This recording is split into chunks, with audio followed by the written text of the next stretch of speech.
नमस्कार दोस्तों।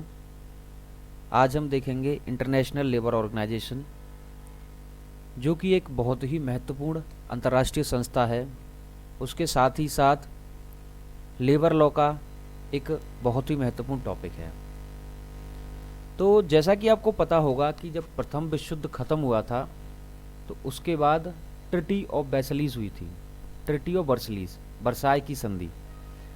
उसके साथ ही लीग ऑफ नेशंस की स्थापना करी गई थी, और लीग ऑफ नेशंस की जब स्थापना करी गई थी तभी इंटरनेशनल लेबर ऑर्गेनाइजेशन की भी स्थापना करी गई थी 1919 में। UN's specialised agency founded in 1919। International labour organisation, जो कि अभी यूनाइटेड नेशंस की एक स्पेशलाइज्ड एजेंसी है, जिसकी स्थापना 1919 में की गई थी। To develop and promote labour standards, policies and programmes. तो बेसिकली इंटरनेशनल लेबर ऑर्गेनाइजेशन का काम है डेवलप करना और प्रमोट करना लेबर के स्टैंडर्ड्स को, पॉलिसीज़ को और प्रोग्राम्स को। द ओनली ट्रिपटाइड यूएन एजेंसी, यानी कि इंटरनेशनल लेबर ऑर्गेनाइजेशन एक अकेली ऐसी संस्था है जिसमें 3 पार्टी इन्वॉल्व होती हैं। पहली पार्टी है लेबर, दूसरी है एम्प्लॉयर, मालिक, तीसरी है सरकार। तो इन तीनों पार्टियों से मिलकर के इंटरनेशनल लेबर ऑर्गेनाइजेशन बनता है, जो कि एक मोस्ट डेमोक्रेटिक संस्था है, ऑर्गेनाइजेशन है। अब बेसिकली हम समझते हैं कि क्या कोर वैल्यूज़ हैं इंटरनेशनल लेबर ऑर्गेनाइजेशन के।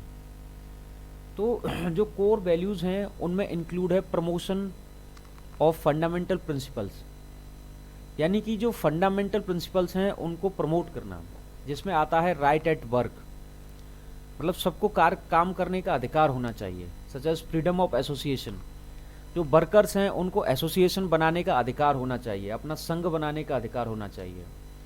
And the right to collective bargaining, और उनको कलेक्टिव बार्गेनिंग करने का एक अधिकार होना चाहिए। बेसिकली कलेक्टिव बार्गेनिंग एक टर्म है लेबर लॉ में, जिसका मतलब होता है कि आप मिलकर के बार्गेन करते हो। इसको हम ऐसे समझ सकते हैं कि जो लेबर होता है अकेला, जो श्रमिक होता है वो अकेला इतना पावरफुल नहीं है कि वह अपने मालिक के खिलाफ जा कर के अपनी बातों को रख सके, मालिक से डिमांड कर सके, क्योंकि मालिक होता है, लेबर होती है।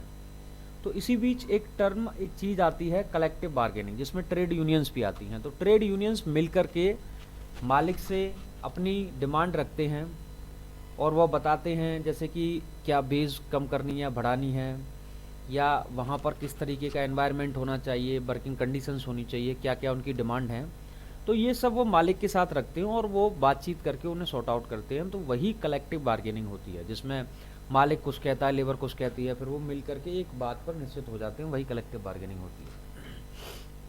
The evolution of child labour, तो ये भी एक फंडामेंटल प्रिंसिपल है कि एवोल्यूशन किया जाए चाइल्ड लेबर का, बच्चों से कोई लेबर ना कराया जाए।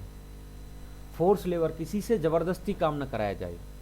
Workplace discrimination and the promotion of social dialogue and social protection, यानी कि वर्क प्लेस डिस्क्रिमिनेशन, जो कार्य क्षेत्र है वहाँ पर किसी के साथ डिस्क्रिमिनेट ना किया जाए, किसी भी आधार पर वहाँ पर डिस्क्रिमिनेट ना किया जाए, और प्रमोट किए जाएं सामाजिक संवाद और सामाजिक सुरक्षा लेबरर्स की। अब हम इतिहास थोड़ा सा देखते हैं आईएलओ का। तो इतिहास में आता है established by the treaty of Versailles as an affiliated agency of the League of Nations, यानी कि इंटरनेशनल लेबर ऑर्गेनाइजेशन की स्थापना हुई थी जब लीग ऑफ नेशंस की स्थापना हुई थी ट्रिटी ऑफ वर्सलीज के द्वारा। उसी की एक एफिलिएटेड एजेंसी थी इंटरनेशनल लेबर ऑर्गेनाइजेशन। अब इसका समझते हैं कि इंटरनेशनल लेबर ऑर्गेनाइजेशन का हेडक्वार्टर कहाँ पर और कैसे इसकी स्थापना, स्ट्रक्चर है इसका। तो इंटरनेशनल लेबर ऑर्गेनाइजेशन का हेडक्वार्टर जेनेवा, स्विट्जरलैंड में है। Currently has 187 members in which 186 countries and 1 Cook Island, यानी कि अभी वर्तमान में इंटरनेशनल लेबर ऑर्गेनाइजेशन के 187 मेंबर्स हैं, जिसमें से कि 186 देश हैं और 1 कुक आइलैंड है। 193 सदस्य हैं यूनाइटेड नेशंस के, जिन 193 में से 186 देश आईएलओ के हैं, जिनमें भारत भी एक सदस्य है इंटरनेशनल लेबर ऑर्गेनाइजेशन का। Governed by a tripartite structure, government, employer and worker representatives. जैसा कि मैं पहले बता चुका हूं कि यह संचालित होता है 3 पार्टी के स्ट्रक्चर के द्वारा, जिसमें गवर्नमेंट होती है, एम्प्लॉयर होते हैं, वर्कर होते हैं और इनके प्रतिनिधि। Also called world parliament of labour, और इसे कहा जाता है, मतलब world parliament of labour international labour organisation को कहा जाता है दुनिया के श्रमिकों की संसद। Meets regularly in June each year, हर वर्ष यह जून में मिलते हैं। Dialogue on work place issues, और संवाद करते हैं कि क्या कार्य क्षेत्र में मुद्दे हैं। फाउंडिंग मिशन, यानी कि कोई भी चीज़ जब स्थापित करी जाती है तो उसके पीछे मिशन होता है, उसके करने का क्या उद्देश्य है यह होता है। तो इसका समझते हैं कि international labour organisation main goals are to promote workers rights, encourage decent employment opportunities, improve social protection and strength achieving this goal, and that the stability and prosperity of nations depend on the welfare of their workforces। अब देखिए समझिए, इसमें एक बड़ी ही अच्छी line कही गई है कि किसी भी देश की प्रॉस्पेरिटी और वेलफेयर वो डिपेंड करता है कि वहाँ का जो लेबर है, वहाँ का जो वर्क फोर्सेस है, उनका कितना कल्याण किया गया है, ये उसके देश की स्टेबिलिटी और प्रॉस्पेरिटी पर डिपेंड करता है। अब इसमें क्या आता है, जो आईएलओ के मेन उद्देश्य हैं उनमें है कि प्रमोट किए जाए श्रमिकों के राइट्स, श्रमिकों को क्या अधिकार मिले उनको प्रमोट किया जाए, और प्रोत्साहित किया जाए कि उनको एक अच्छा एम्प्लॉयमेंट अपॉर्चुनिटी मिले, और सुधार किया जाए सामाजिक प्रोटेक्शन में। सामाजिक प्रोटेक्शन यानी कि अब यहाँ पर एक वर्कर काम कर रहा है, काम करने के दौरान उसको कुछ क्षति हो जाती है, चोट पहुँच जाती है, तो उसका भी एक इम्प्रूवमेंट होना चाहिए सोशल प्रोटेक्शन का। अब जब बुढ़ापे में आ गया हो, काम करना बंद कर दिया, तो ऐसा भी कुछ सरकार सोच के रखे कि उसको बाद में कुछ मिल पाए, जिससे कि वह आगे का अपना जीवन अच्छे से जी पाए। स्ट्रेंथ अचीविंग दिस गोल, और वह इन सब गोल्स को अचीव करने के लिए स्ट्रेंथ करे, मजबूती करे। Major role and functions of ILO, तो ये मुख्य रोल हैं और फंक्शन है इंटरनेशनल लेबर ऑर्गेनाइजेशन के, जिनमें आता है promote internationally recognised human and labour rights, यानी कि प्रमोट करें जो कि अंतर्राष्ट्रीय रूप से रिकॉग्नाइज्ड हैं ह्यूमन और लेबर के rights. To provide more opportunities for both man and women to find decent work, और एक अच्छी अपॉर्चुनिटी प्रोवाइड की जाए दोनों को, महिलाओं को और पुरुषों को फाइंड करने के लिए decent work. To promote and realise work place standards, fundamental principles and rights, promote किए जाएं कि वर्क प्लेस पर क्या स्टैंडर्ड्स होने चाहिए, फंडामेंटल प्रिंसिपल्स होने चाहिए, क्या राइट्स होने चाहिए। To expand the availability and effectiveness of social protection for all, यानी कि विकसित की जाए उपलब्धता और इफेक्टिवनेस सोशल प्रोटेक्शन की सभी श्रमिकों के लिए। To improve triangulation and social dialogue, और सुधार किया जाए ट्रायंगुलेशन में और सोशल डायलॉग में। ट्रायंगुलेशन वही है कि जिसमें 3 पार्टियां जुड़ी हुई हैं, 3 एंगल हैं। आईएलओ एस्टेब्लिशमेंट, अब आईएलओ के एस्टेब्लिशमेंट के बारे में समझते हैं। After world war first the ILO was established in 1919। It was globally mandated by the treaty of Versailles which put a stop to war.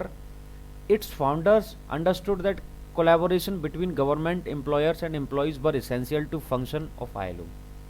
यानी कि प्रथम विश्व युद्ध के बाद 1919 में आईएलओ की स्थापना की गई थी। इसको दुनिया में स्वीकृत किया गया था ट्रीटी ऑफ वर्सलीज के द्वारा, जिसने कि विश्व युद्ध को रोका था। इसके जो फाउंडर्स थे वो समझ रहे थे कि हमें कोलैबोरेशन कराना चाहिए सरकार, एम्प्लॉयर्स और एम्प्लॉइज़ के बीच में। यह एक इसेंशियल फंक्शन है आईएलओ का। आईएलओ की प्राइमरी ड्यूटीज़ क्या है वो समझते हैं। सेटिंग स्टैंडर्ड्स, यानी कि दुनिया में क्या मानक होने चाहिए लेबर्स के, वह बनाता है ILO. Offering technical assistance and advice services, यानी कि जो लेबर है उनको एक टेक्निकल सहायता प्रदान की जाए और एडवाइस दिए जाए उनके सर्विसेज में, काम में। एनकरेजिंग डिसेंट वर्क, और उनको प्रोत्साहित किया जाए अच्छा एक कार्य मिलने में।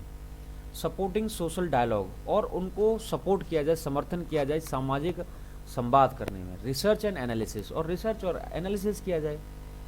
The 8 core conventions of ILO are, देखिए समझिए, इंटरनेशनल लेबर ऑर्गेनाइजेशन के हर बार कुछ न कुछ कन्वेंशंस होते हैं, कई सारे कन्वेंशन हैं, जिसमें से 8 बहुत महत्वपूर्ण हैं।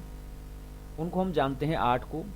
Forced labour convention number 29, abolition of forced labour convention number 105, equal remuneration convention number 100, discrimination employment occupation convention number 111, minimum age convention number 138, worst forms of child labour convention number 182, freedom of association and protection of right to organised convention number 87, right to organise and collective bargaining convention number 98। अब देखिए ये 8 तो convention है बहुत fundamental, लेकिन India ने इसमें से सिर्फ 6 को ही माना है। उसके पीछे कारण है कि जो 2 कन्वेंशंस थे अगर उनको मानती तो जो हमारा सरकारी कर्मचारी है उसको हम अधिकार दे देते कि वह सरकार की पॉलिसीज़ का खुल करके विरोध करे और सरकार के विरोध में जाकर अंतर्राष्ट्रीय संस्थाओं को ज्वाइन कर ले। तो ये हम नहीं चाहते थे, तो इसलिए भारत ने 2 उन कन्वेंशंस को नहीं माना और इन 6 को माना है। तो इन 6 को जानिए जो भारत ने माना है। Forced labour convention, evolution of forced labour convention, equal remuneration convention, discrimination employment occupation convention, minimum age convention, roast forms of child labour convention, ये 6 फंडामेंटल हैं जिनको कि इंडिया ने रेटिफाइड किया है। India has ratified 6। तो थैंक यू सो मच, ये था हमारा वीडियो। कैसा लगा वीडियो आप बताएं हमें, और आगे हम कैसे इम्प्रूवमेंट कर सकते हैं वो भी बताएं। Thank you so much.